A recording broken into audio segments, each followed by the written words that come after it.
Good evening, everyone, and welcome to a night filled with mystery, history, and a touch of the diabolical. Gather round as the flames flicker and shadows dance around us, for tonight we delve into a story that has intrigued and mystified for centuries, a tale of a manuscript so immense, both in size and in legend, that it earned the chilling title of the Devil's Bible. Imagine the 13th century deep within the forests of Bohemia, where a desperate monk faced with certain death made a pact that would change his fate and perhaps his soul. What resulted was the Codex Gigas, the largest surviving medieval manuscript, containing both the sacred and the sinister, with a full-page illustration of the devil himself watching over its pages. But this isn't just legend. The Codex Gigas is real, residing in the National Library of Sweden, its mysteries still locked within its pages. Tonight we explore the haunting story behind its creation, its journey through history, and the unsettling questions it leaves unanswered. So, settle in, dim the lights, and let's unravel the tale of the Devil's Bible together. I'm Mason, and this is Char TV. Let the mystery begin. Gather around the campfire, friends, as the night wraps us in its cloak of mystery, and the flames cast dancing shadows upon our faces. I want to share with you a tale that has intrigued and mystified people for centuries, a story that weaves together history, legend, and a touch of the diabolical. This is the story of the Codex Gigas, more famously known as the Devil's Bible. Imagine, if you will, the early 13th century in the heart of Bohemia, present-day Czech Republic, in a Benedictine monastery nestled amidst dense forests and rolling hills. There lived a monk whose name has been lost to time. This monk found himself in a dire predicament. Some say he broke his monastic vows in a grievous way. Others whisper that he committed a heinous crime.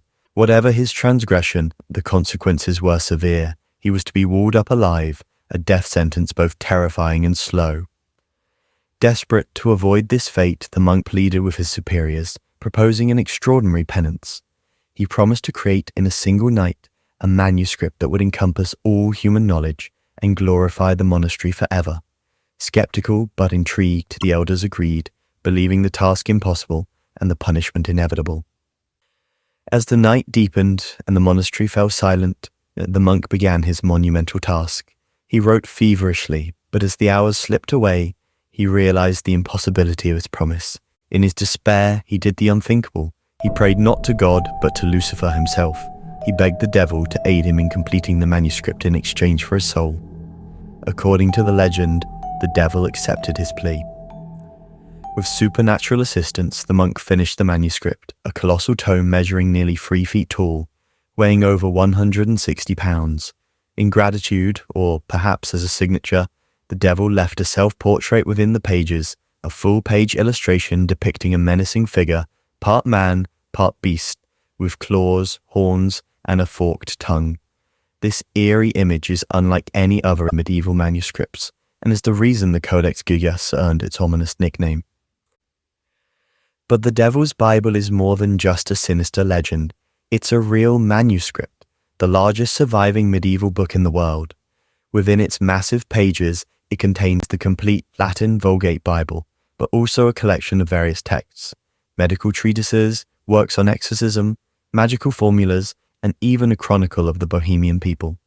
The manuscript is written in a single, consistent script, leading scholars to believe that one scribe penned the entire work, a task that would have taken at least 20 years of uninterrupted writing. The consistency of the handwriting is one of the Codex's many mysteries.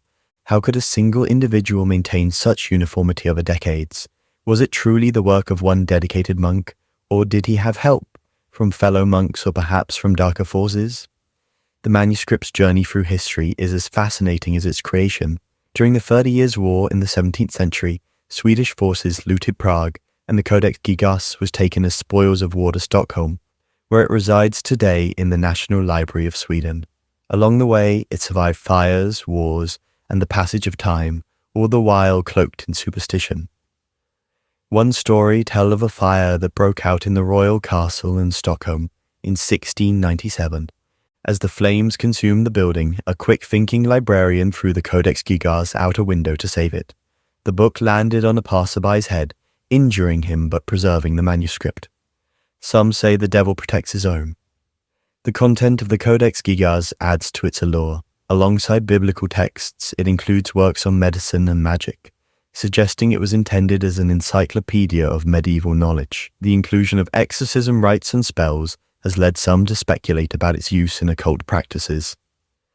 But perhaps the most haunting feature is that full-page illustration of the devil.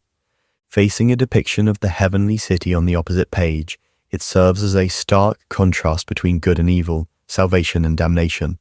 The devil is shown alone against a barren landscape, his expression both cunning and forlorn, a chilling reminder of the monk's alleged pact. Modern science has attempted to unravel the Codex secrets. Analysis of the ink and parchment confirms its age, and experts agree that creating such a manuscript would have been a Herculean effort for one person. Yet, no definitive answers have emerged about its true origin or the authenticity of the legend. Some historians believe the story of the monk's pact with the devil was a medieval myth, perhaps invented to explain the book's extraordinary size and the daunting task of its creation. Others think it might have been a marketing tool, a way to enhance the monastery's prestige and attract pilgrims and patrons. Regardless of its origins, the Codex Gigas continues to fascinate. It stands as a testament to human ambition and the desire to encapsulate the breadth of knowledge within a single work. It's a symbol of the medieval world's complex relationship with faith, superstition, and the pursuit of wisdom. As we sit here tonight, the flames casting long shadows that flicker and dance, the story of the Devil's Bible reminds us of the thin line between myth and reality. It's a tale that has survived the ages, not just because of its mysterious origins, but because it speaks to something deeper within us, a curiosity about the unknown, a fascination with the forbidden, and the eternal struggle between light and darkness. So, when you think of the monk laboring away in his cell, penning page after page under the watchful gaze of candlelight, consider the weight of his task. Whether aided by diabolical forces or driven by sheer determination, his creation has left an indelible mark on history. The Codex Gigas invites us to ponder the lengths to which we might go to achieve our desires, the sacrifices we're willing to make, and the legends that arise when human endeavor intersects with the mystical. It's a story that, much like the manuscript itself, contains layers upon layers, each page revealing more question than answers. And perhaps that's the true magic of the Devil's Bible. It endures not because we've unraveled its mysteries, but because we haven't. It beckons us to keep seeking, to keep questioning, and to keep the flame of curiosity burning bright. So, my friends, as the night wears on and the fire's glow begins to fade, let's carry this story with us, a reminder of the enigmatic wonders that the world holds, waiting to be discovered by those brave enough to seek them. Thank you for joining us. Please like and subscribe if you've enjoyed this. I've been Mason from Shah TV. Until next time, good night.